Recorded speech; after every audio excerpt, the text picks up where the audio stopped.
Hello everyone and welcome to Ibaisaic and welcome to another vacuum cleaner review.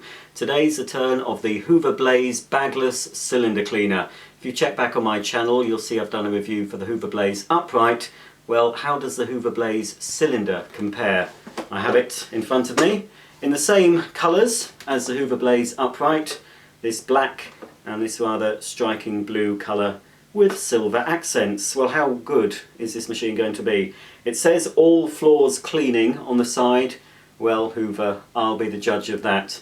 Okay, I'll take you on a guided tour of the machine, all the tools you get, and then I'll start my demonstration.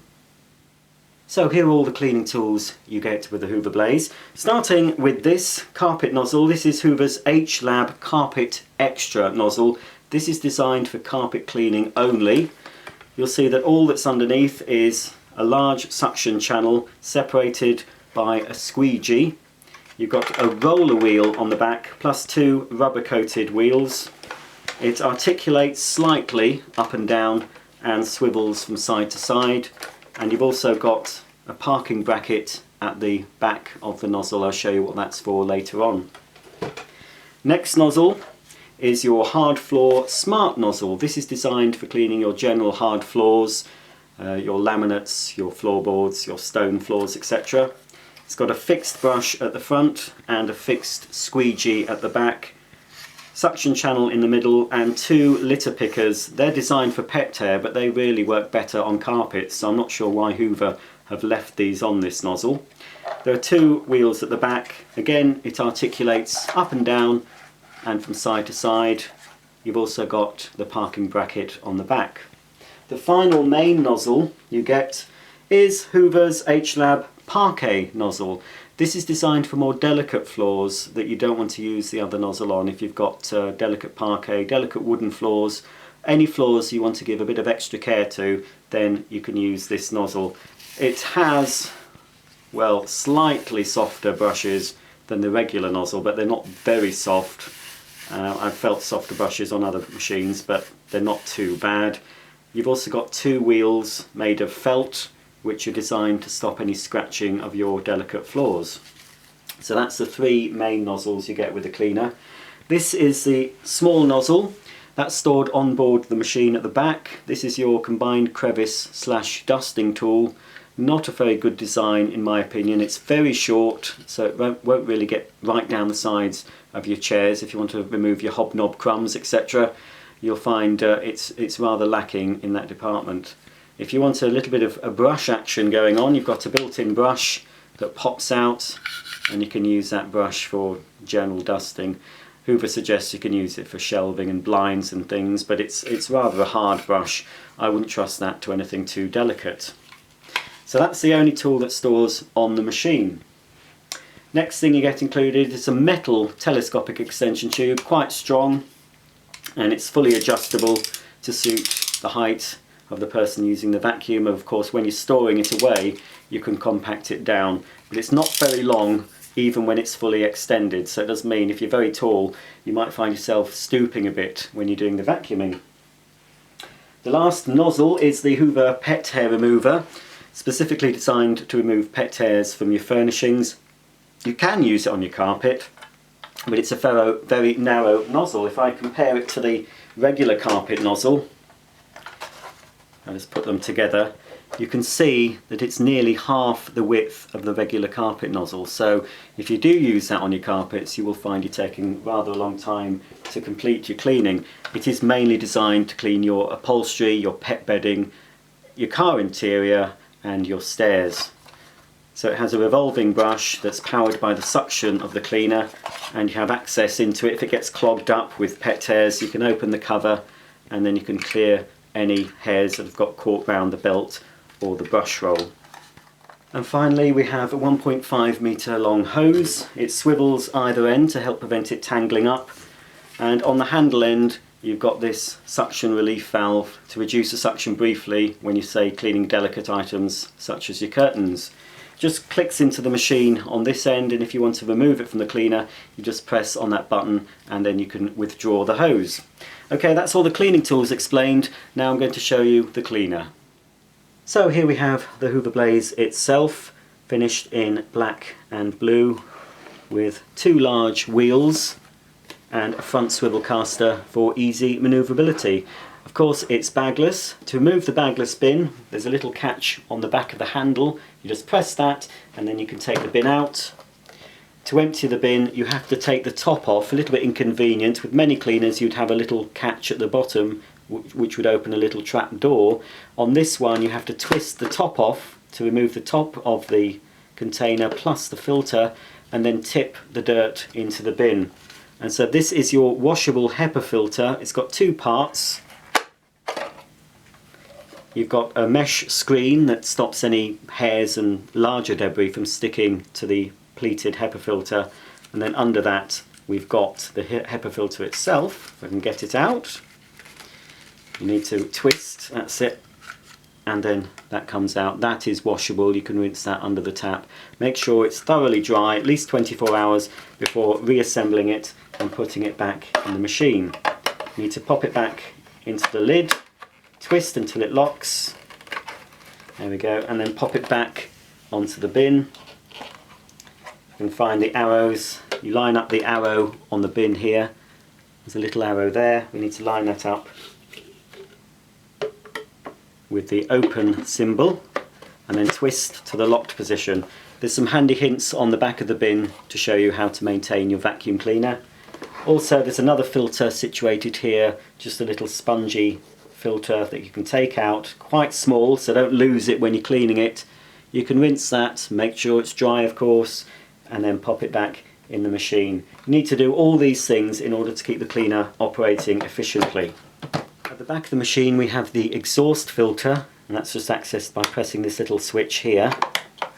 And that's just fabric filter. Again, you can rinse that under the tap, wait till it's thoroughly dry, and then place it back in the cleaner. Also on the back you'll find 2 parking brackets, here and here. So they're useful when you're doing your cleaning and you need to pause for any reason. You can just park your main nozzle onto either of the brackets. They don't actually hold any of the nozzles while you're cleaning. I suppose you might be able to, I haven't tried it. Well, there you go, it sort of fits. Let me just turn it round.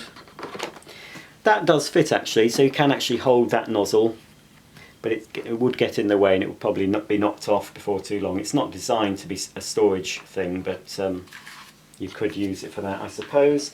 But your small nozzle does actually store on board in this little space here for it. Just push that in. So that's always there, ready to use. You've got the flex built in, of course.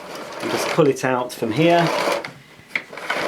To rewind the flex, we press on this big pedal here, and the flex rewinds neatly back into the cleaner. The rewind pedal also forms the handle, which is a very convenient position to have your carry handle in the middle. Makes it easy to carry when you're cleaning your stairs. Got a large on-off button. In earlier models of the Hoover Blaze, or similar to the Hoover Blaze, you would have variable electronic speed control. The days before the EU regulations came into effect, before we had low energy cleaners, I believe this is only 750 watts, this particular Hoover. Let's have a look. So no, it's 850 watts. I do beg your pardon, 850 watts. But they did have earlier versions of this with wattages of over 2000 watts.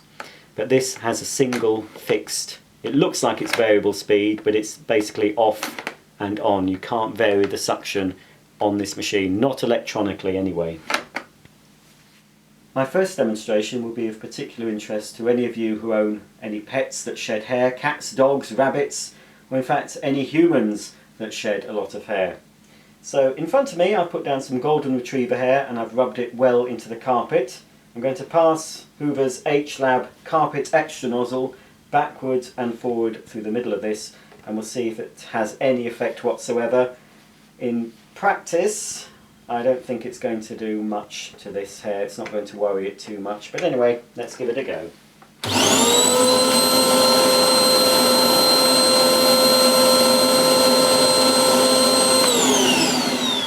Right.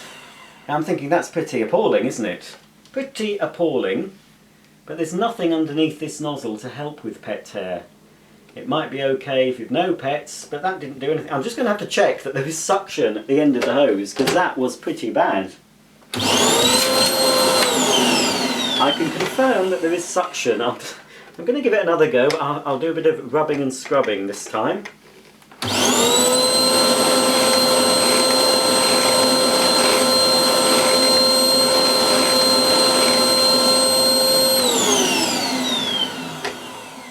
Well, as you can see, I don't know if it's even picked up anything actually. I'll just check the bin. Well, there's a little bit of light dust in this bin. But, oh yes, there's a little bit of hair. Let me just, a little bit. Right, it's managed by sheer coincidence or fluke to have picked up that much hair. So, obviously, it's a big no-no if you've got pets. Despite the fact it is marked on the bin, it's marked pets. Well, it does have the pet hair turbo nozzle, doesn't it? So, I'm going to fit the pet hair turbo nozzle and try and clean this mess up using the turbo head on this machine. As I said earlier, to use this nozzle on carpets will be very time consuming, but if it gets the job done, well, it might be worth it. Let's see if this makes any improvement on the H-Lab carpet head.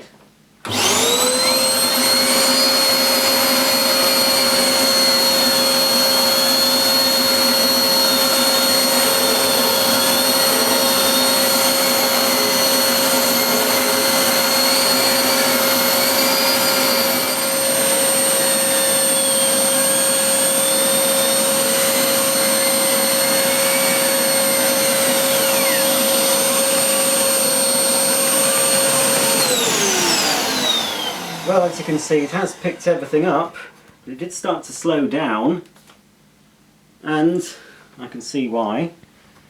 It's rather clogged up. Admittedly, I did put a lot of hair down, but that is going to need to be cleaned out. I mean, look at this. Let's take this off. I'll show you inside the nozzle. Have a look. Well, it's hard to see, but all the hair has really spun itself around this nozzle. It's going to need to be removed.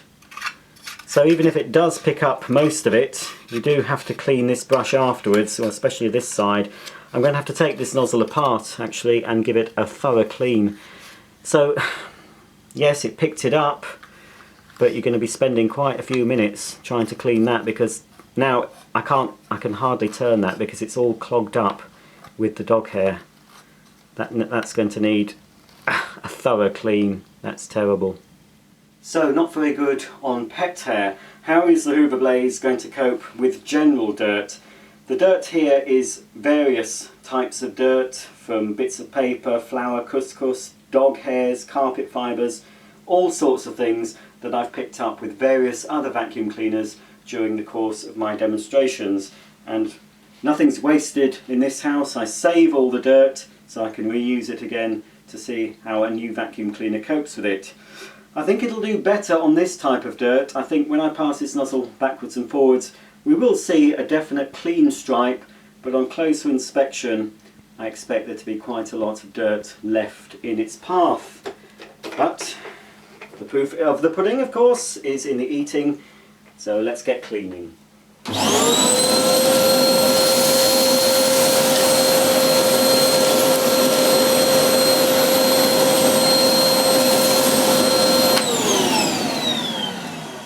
Much as I predicted, it looks quite good on camera. You can definitely see where I've been, but obviously there's no mistaking these larger bits it's left, but when I look closer it's left a lot of the tiny particles, a lot of the hair. If I try and brush the carpet with my hand, we can see the sort of dirt it's leaving behind. Deary me. So this H-Lab Carpet Extra nozzle, personally, if you see a Hoover cleaner with this nozzle, avoid it like the plague. Any cleaner that I've tested, Hoover cleaner, that's got this nozzle, I'm talking about the Hoover Spritz, the Hoover Idle, you can check back on my channel if you want to see those videos, they both have these nozzles and they've both performed pretty poorly on carpets, and especially on pet hairs. They just don't touch pet hairs. Okay, let's give it another go. I'll really put my back into it this time.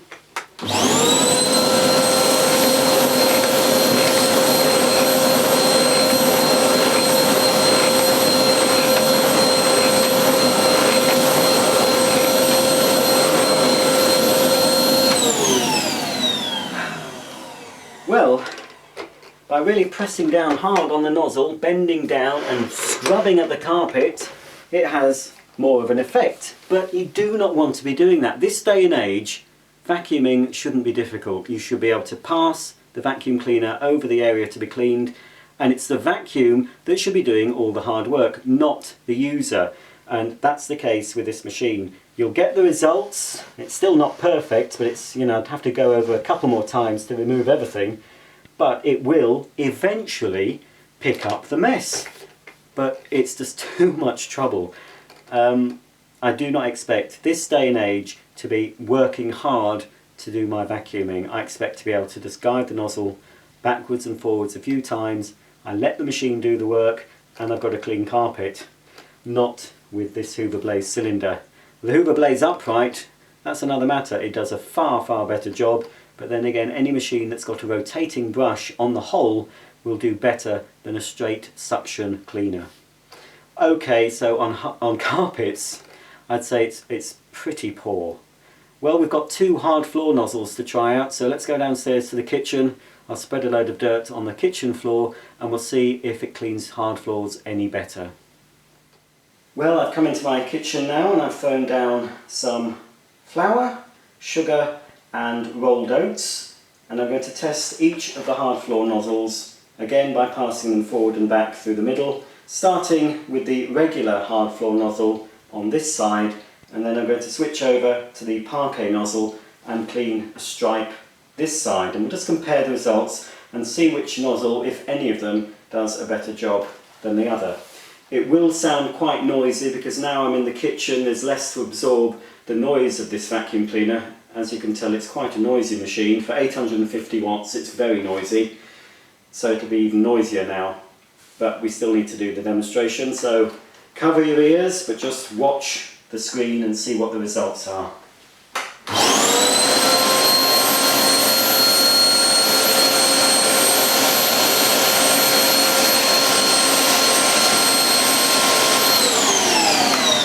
Not too bad, not too bad, although it has snow ploughed just here, just in front where you just can't see. It's pushed a lot of the larger particles, and on the reverse stroke it more or less spat some of it back out.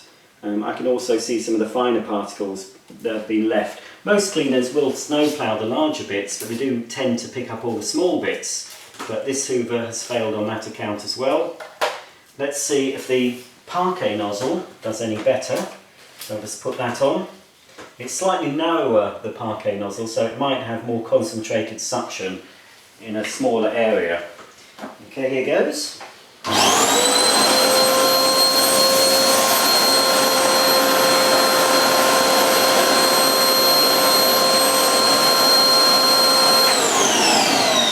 That is a great improvement, although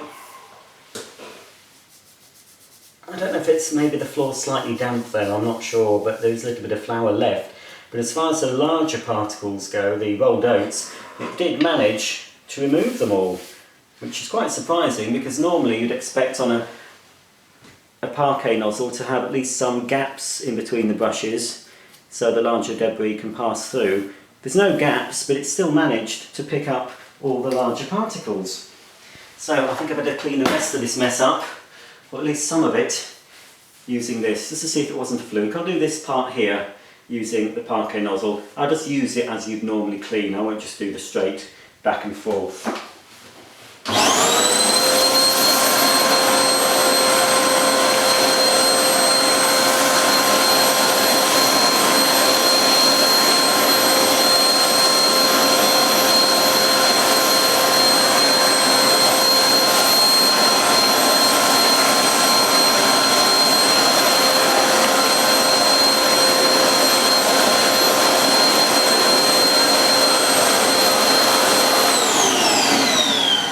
Well, it's not perfect, but obviously I haven't time to clean up properly for the demo, but it's certainly done a better job than the other nozzle, but it's still pretty mediocre for hard floors. I mean, it's not left much dirt actually in the brushes either. So if you want to clean hard floors with this particular Hoover, I suggest using the parquet nozzle. With a fairly short hose, it's pretty obvious that we're not going to reach to the top of the stairs with this Hoover Blaze. It will reach up 6 stairs without you having to carry the cleaner, but if you want to clean the rest of your stairs, you are going to have to lift the machine up. Fortunately, it is quite light and it does have a nicely positioned carry handle. And the best nozzle for stairs, in my experience, is to use the small pet hair remover. So with the machine in one hand and the nozzle in the other, I can actually clean my stairs fairly successfully.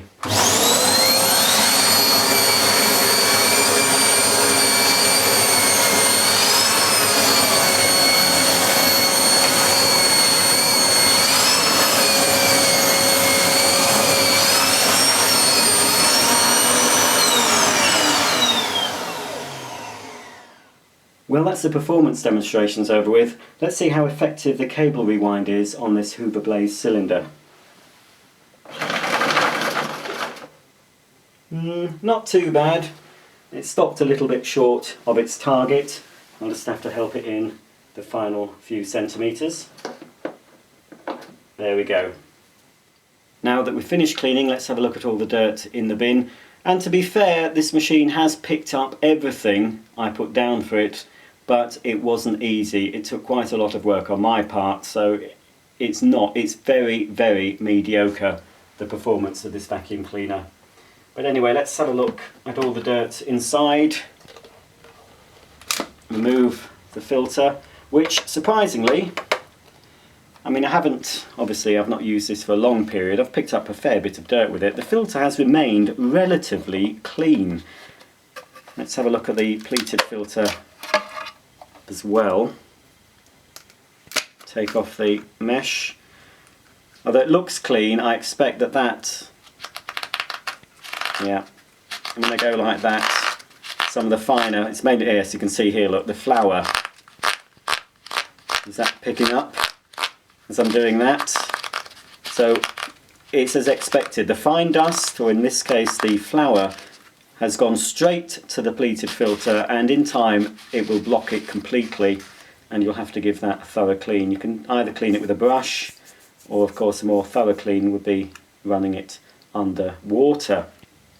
Now, one strangely quirky thing about this bin is the fact that it's got a hole in the bottom, because the bottom is where all the debris comes into the bin. Now, on many bagless cleaners, the debris would come in near the top and at the side, so when you empty it, you've no chance of any muck spilling out. But if you overfill this cleaner, it wouldn't take much for, as you're carrying this machine out to the bin, it wouldn't take much for all this debris to come out, or at least some of it to come out through that hole in the bottom. So if you do have this machine, I suggest before you take the top off, you take it out to your bin, take the top off over your bin and then tip it out. But I wouldn't suggest you do this onto your brand new carpet like I've done. Here's the Hoover Blaze sitting in the cleaned path, and I've left the rest of it. I'm going to use another vacuum cleaner to remove the rest of this. I don't like hard work. I don't mind vacuuming, obviously, otherwise I wouldn't be doing this channel. Quite like vacuuming, but I like vacuuming to be a bit more pleasurable than I found using this Hoover Blaze. Would I recommend it? Well, what do you think? Even if you could get this machine for £40, well, if you could get this machine for around £40, and you have been able to in the past, £40 or £50 I've seen this reduced to. If you can get it for that price, and if you only have hard floors, then you may consider it. But personally, I would look elsewhere. It will get the job done eventually, but you'll end up very tired at the end of it with ringing in your ears, because this machine is very noisy. It's a definite thumbs down for this Hoover Blaze. If you want to buy a Hoover that's got Blaze in the title, I suggest you look at the Hoover Blaze Upright, which is far better than this machine. It's got dubious build quality, as many Hoover cleaners have these days, but at least it does clean pretty well, and you're not going to be breaking into a sweat getting pet hairs off your carpet. On the whole, if you've got pets, if you have problems cleaning up pet hairs, an upright cleaner is normally your best option, or at least a cylinder cleaner with a turbo nozzle. I suggest looking at the likes of a Miele Cat and Dog if you want a cylinder. Even a Sebo, you can get Sebos with power heads, but they do tend to be a bit large to use, a bit heavy, but they are very good cleaners and they will last you a lot longer than this. I reckon you could buy probably 10 Hoover Blazes in the time that it would take for a Sebo cleaner to fail. That's my experience, that's my opinion. Thanks for watching. If you'd like to see more videos, please subscribe and you'll be updated every time I upload a new floor care video. And of course, do check my channel because you'll find hundreds of vacuum cleaner demonstrations all there in order to help you make the best choice for your home. So until the next time, thanks for watching and I'll see you soon.